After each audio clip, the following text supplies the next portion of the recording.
Jonathan Porritt, thank you so much for agreeing to an interview for my book. How are you? Good. It's a great honour. So a simple question for you, the great luminary in our fields, how do we save the planet? What can we do? Where do you see most hope? Right, I thought we'd start with some small stuff to begin with, but we're going straight in on. Yeah, I've been wrestling with this question, as you know, for 45 years, and I've kind of come to the conclusion that things do have to go on getting worse before they're going to get better. In some instances, we've already got to that inflection point where things are so bad that people are saying, okay, now we've really got to get our act together. I think we've probably very nearly reached that point on climate.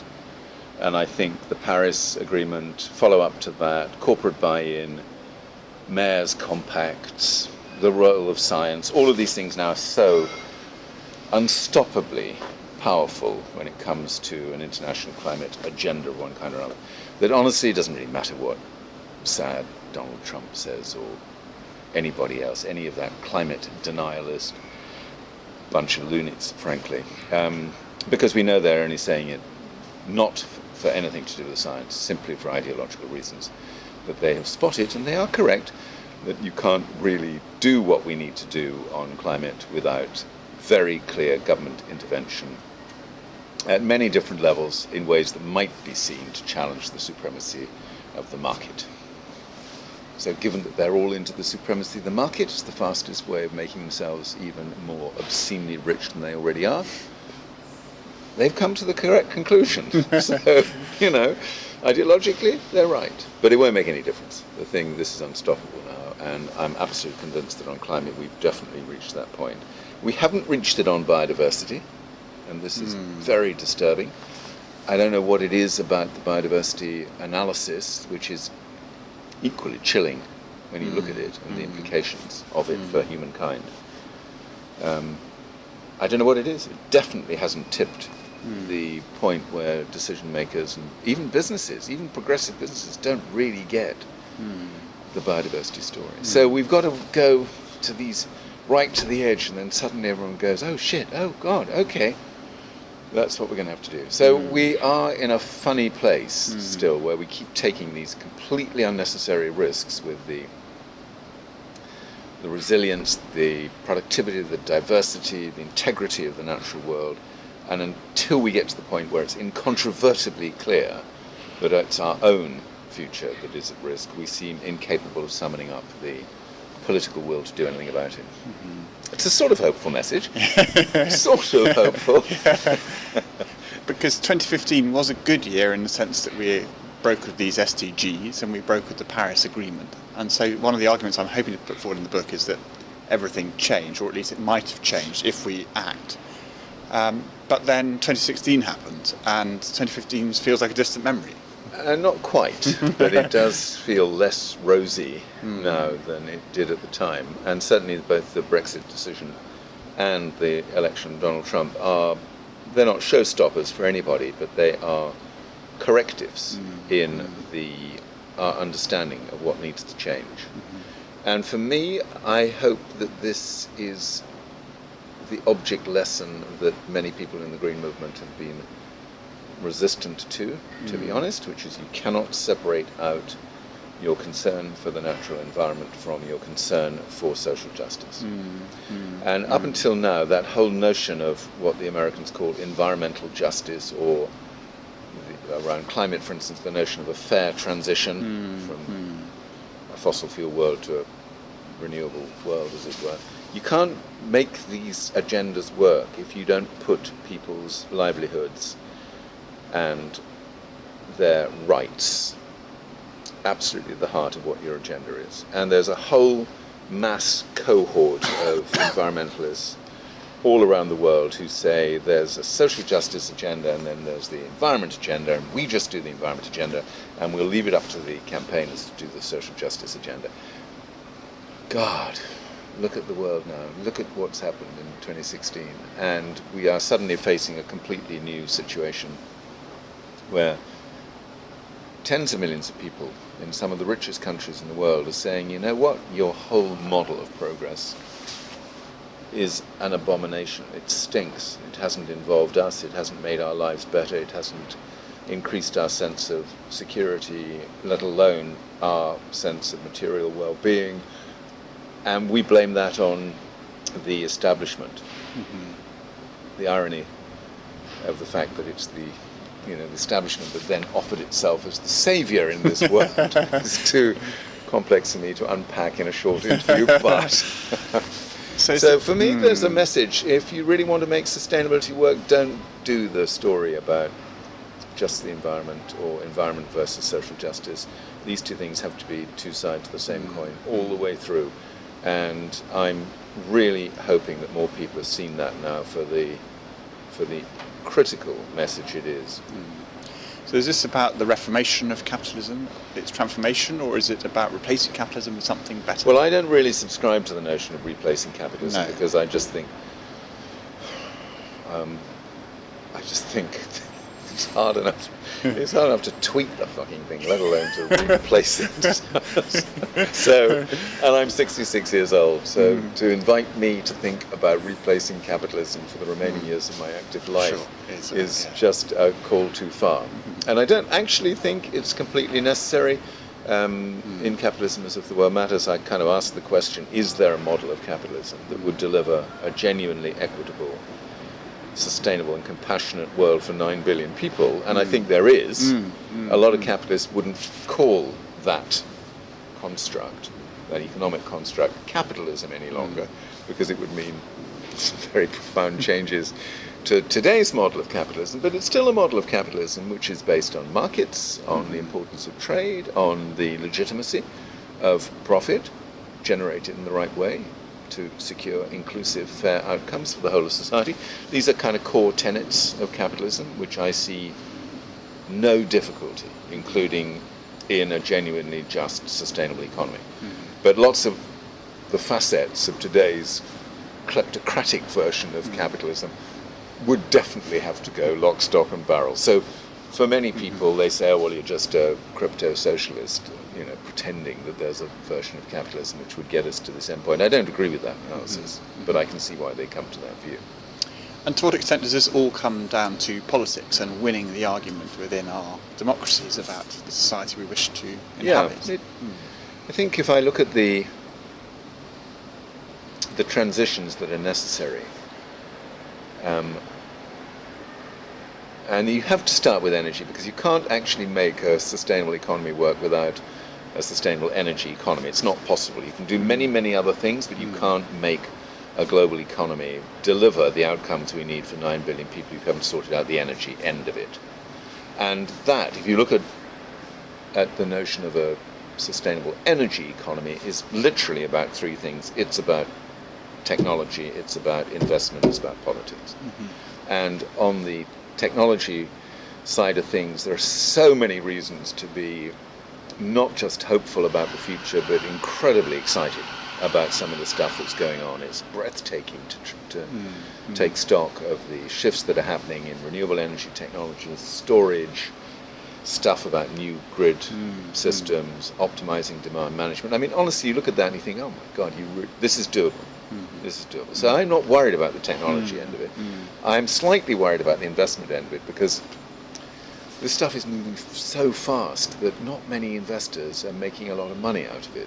There are not many people making a lot of money out of solar power, which you would want as a preferable model, because I'd like there to be a lot of people queuing up to chuck their next $1 billion into another rollout of solar through Africa or whatever it might be. So the investment side is a little bit stickier, but I live in a sort of mindset that tells me that investors are not as clever as they think they are. They all work on a kind of herd mentality point of view. We're very close to the point where people are going to get out of fossil fuels so fast you won't even see it happening. Very sorry for the delay. No problem. No problem.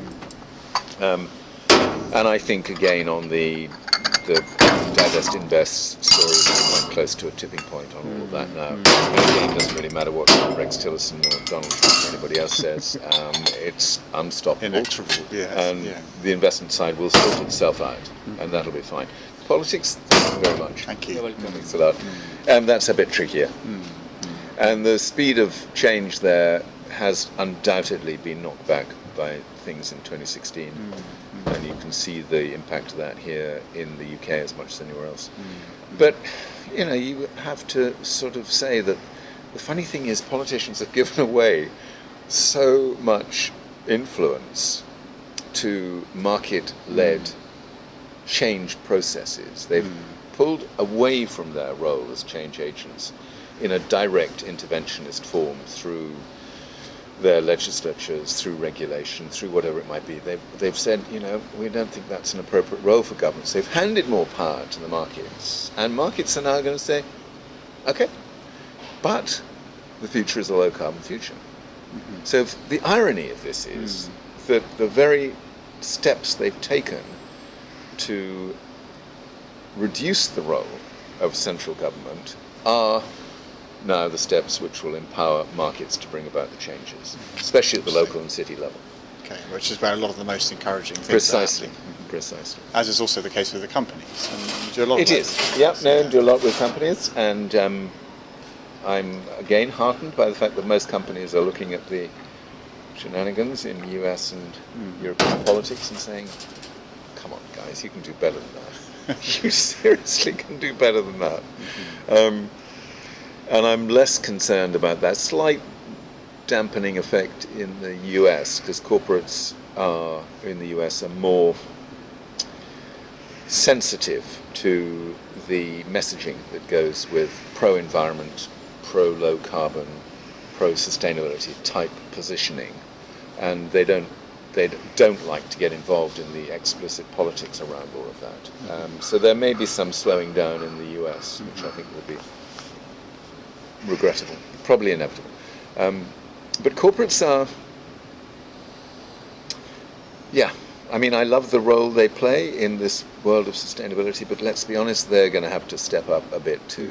So I'm very focused at the moment on corporate sustainability 2.0. For the last 20 years, really, since S Summit, World Business Council for Sustainable Development, all that kind of stuff, which got John Elkington's triple bottom line, you know, that great swathe of really interesting innovation in the late 80s, early 90s, which essentially created the framework for corporate sustainability in its now much more mature and interesting state. But most of that is not any longer fit for purpose. And all the things that the corporates felt they couldn't address because they were, if you like, embedded in the model of capitalism that they saw as a given, something over which they had no control, they're going to have to start addressing that.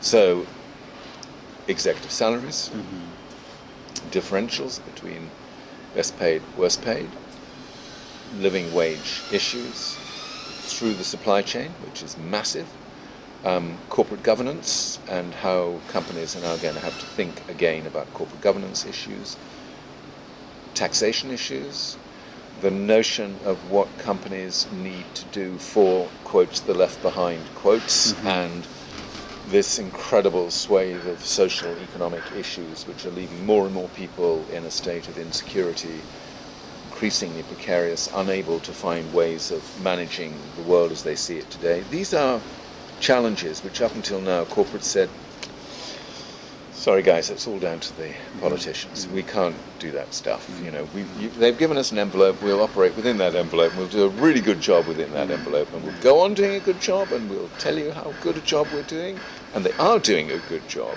within the envelope. What if the envelope is no longer fit for purpose?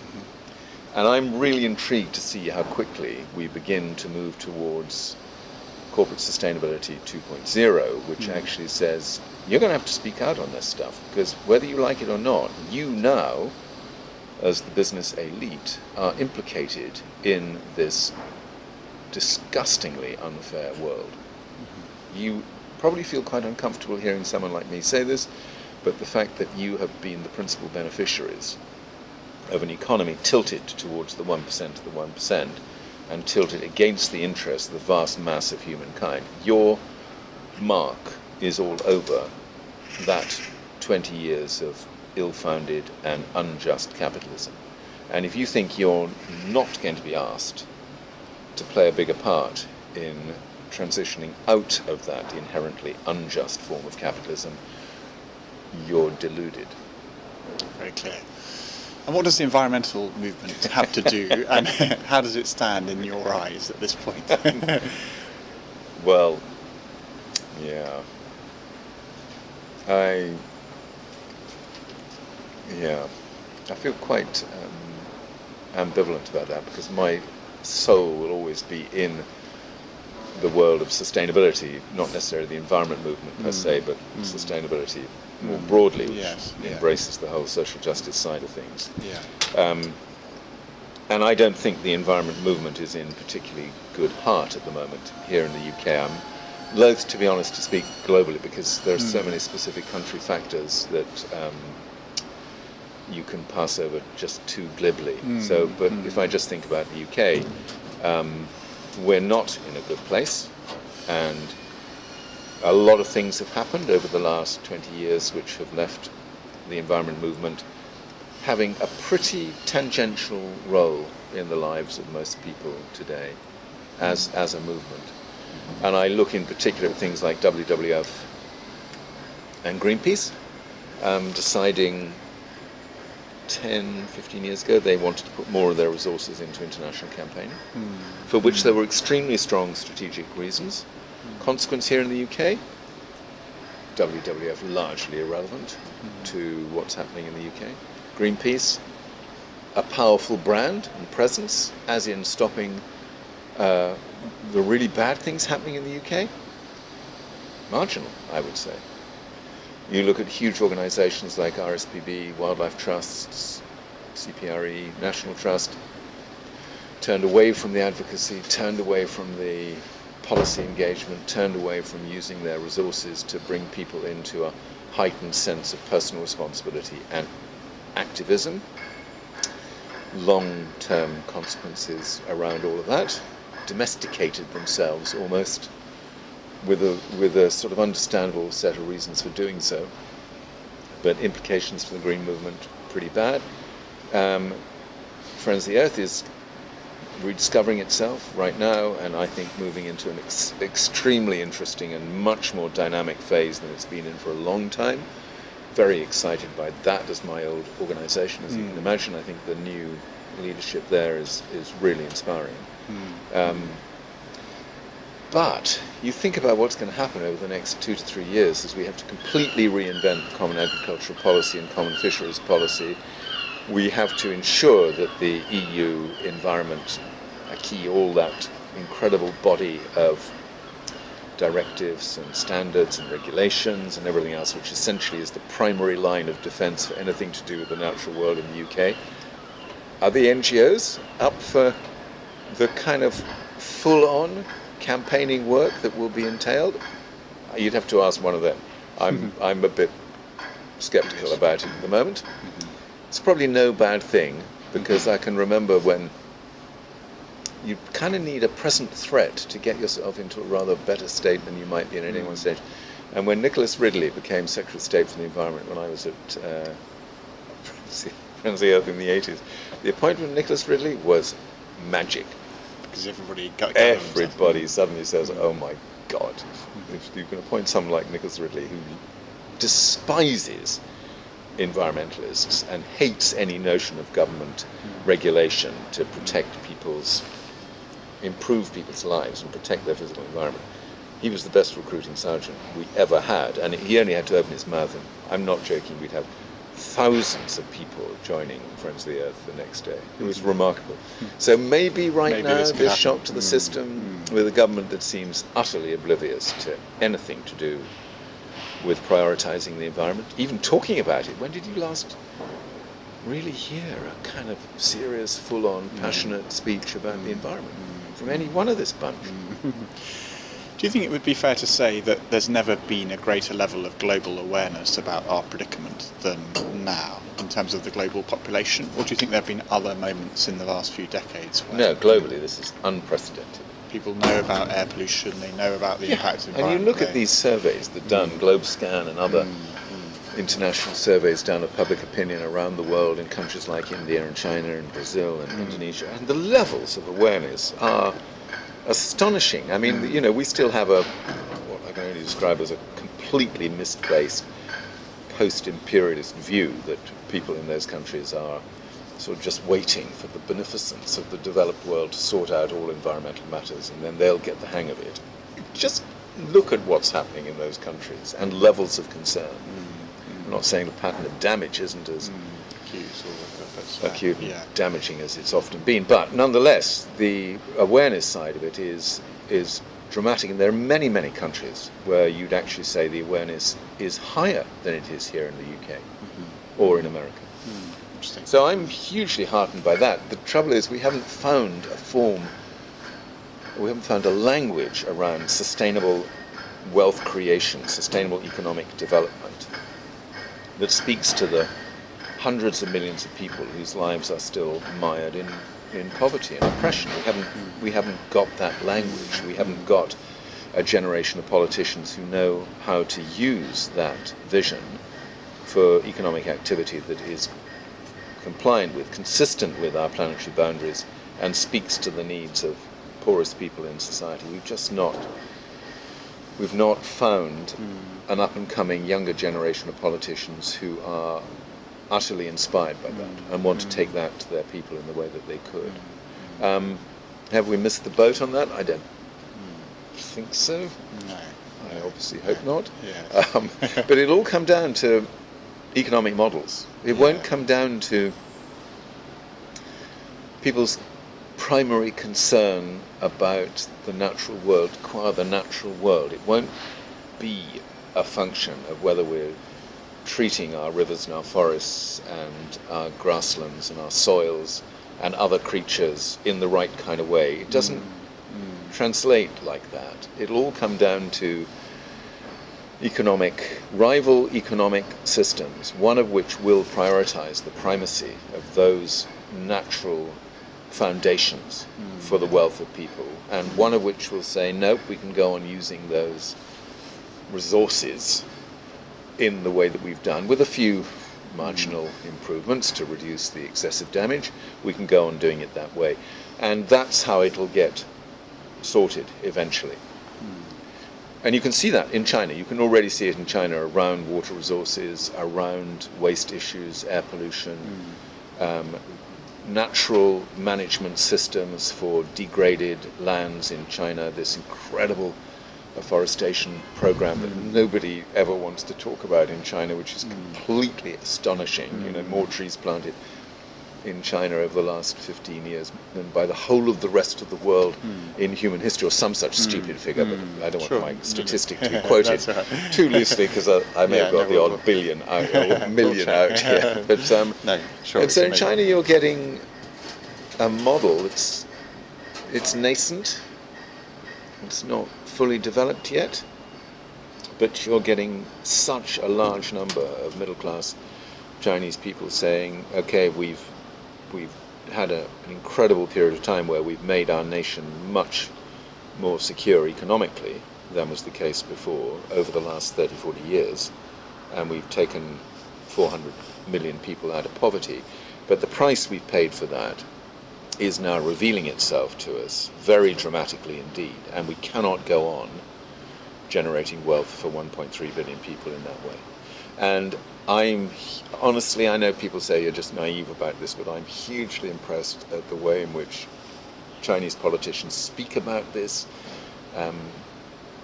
openly, intelligently. There's no attempt to soft sell the complexity of this transition ahead of them.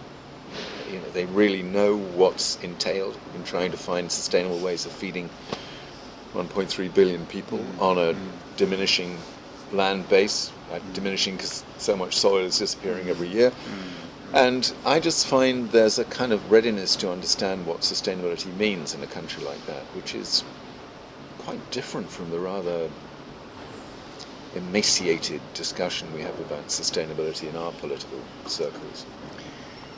If you were a benign autocrat and you could wave your magic magic wand and usher into being 3 or 4 big global changes which really would make a difference, what sorts of things would you be? Well, pushing forward on? I want you to just kill that thought instantly, okay? Because no benign autocracy. no, Right, yeah. I have spent years of my life saying this is only going to work if we Yeah. uphold our commitment to democracy and human rights Yes. and all of that stuff. Because if we start giving that away, Yeah. and you do occasionally hear people saying, "Oh, it's too late now. Democracy has blown it, so we're going to have to do it sort of China style or whatever." And I'm saying, no, you just leave China to get on with the way it does it, that is appropriate for its particular cultural development processes and so on. But we can't do it through any other means other than winning over majorities of people to the idea that this is better for them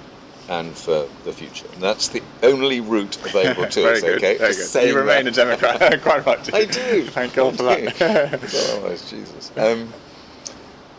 However, there was that. I'm trying to think. Oh yes, Thomas Friedman. In Thomas Friedman's book, Hot, Flat, and Crowded, he wrote. He had an incredible chapter in that, which was entitled "China for a Day," and he invited people to imagine that they went to bed one night and then suddenly, for the next 24 hours, the world was in the hands of benign sustainability autocrats. And then they woke up again 24 hours later and everything had been sorted because autocracy had been used to bring about these key changes. So what would they look like? I'm just filling your space here, okay, without in any way undermining my credentials as a Democrat.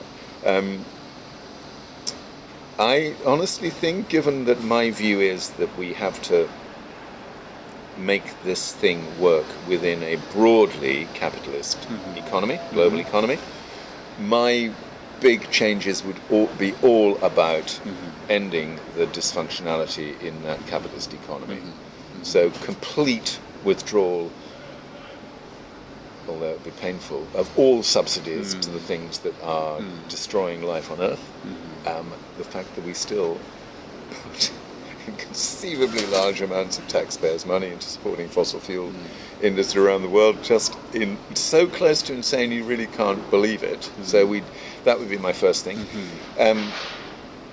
Secondly, if you're committed then to a market-based economy, in a market, the price that people pay for things has to reflect its cost. So you have to cost externalities, so we'd have to pay the proper price for carbon and all these other externalities.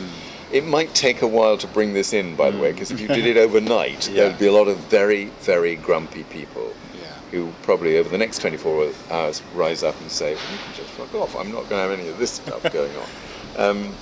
But that would be a second market story. Thirdly, I think there's a lot to be done about supply chains around the world, and people being prepared to pay a proper price for the things they currently take for granted is crucial. So I think about the clothing industry. I think it's just utterly reprehensible that people pay practically nothing for precious artifacts, clothing artifacts, things made off the back of people's sweat in incredibly difficult conditions with massive environmental costs. We have to pay proper prices for the food we eat, the clothes we wear, the products that we buy. So our supply chains are going to have to be revolutionized, and people are going to have to accept, therefore, that their incomes may be proportionately reduced, because if we're paying the real price for the things we treasure, then we're going to have less disposable income to spend on other things. Is that enough? Very good. Okay. Extremely good. So it's all rather geeky. No, but it's fundamental. Economistic terms. But and the good thing is that these things could be done through they're all economics doable. within the Exactly. current system. Yes, I could go on and talk about re-engineering economist brains as a pretty fundamental priority. Yes, and, I would quite like to be able to do that as a benign autocrat. And economics textbooks and to have a full apprehension. Definitely.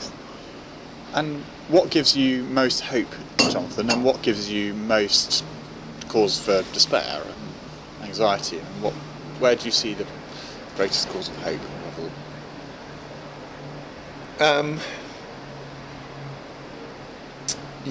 On the hope front, I am still a fully paid up subscriber to the genius of the human species.